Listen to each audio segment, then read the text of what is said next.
Deuteronomy 18. The Levitical priests, indeed the whole tribe of Levi, are to have no allotment or inheritance with Israel. They shall live on the food offerings presented to the Lord, for that is their inheritance. They shall have no inheritance among their fellow Israelites. The Lord is their inheritance, as he promised them. This is the share due the priests from the people who sacrifice a bull or a sheep, the shoulder, the internal organs, and the meat from the head. You are to give them the first fruits of your grain, new wine, and olive oil, and the first wool from the shearing of your sheep. For the Lord your God has chosen them and their descendants out of all your tribes to stand and minister in the Lord's name always.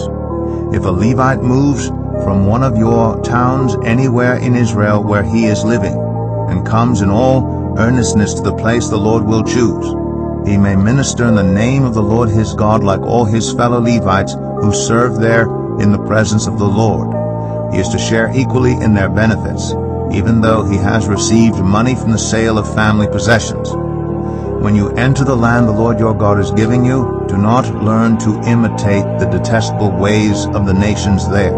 Let no one be found among you who sacrifices their son or daughter in the fire, who practices divination or sorcery, interprets omens, engages in witchcraft, or casts spells, or who is a medium or spiritist, or who consults the dead. Anyone who does these things is detestable to the Lord. Because of these same detestable practices, the Lord your God will drive out those nations before you. You must be blameless before the Lord your God. The nations you will dispossess listen to those who practice sorcery or divination. But as for you, the Lord your God has not permitted you to do so. The Lord your God will raise up for you a prophet like me from among you, from your fellow Israelites. You must listen to him. For this is what you asked of the Lord your God at Horeb on the day of the assembly, when you said, Let us not hear the voice of the Lord our God, nor see this great fire any more, or we will die. The Lord said to me, What they say is good. I will raise up for them a prophet like you from among their fellow Israelites, and I will put my words in his mouth. He will tell them everything I command him. I myself will call to account anyone who does not listen to my words, that the prophet speaks in my name.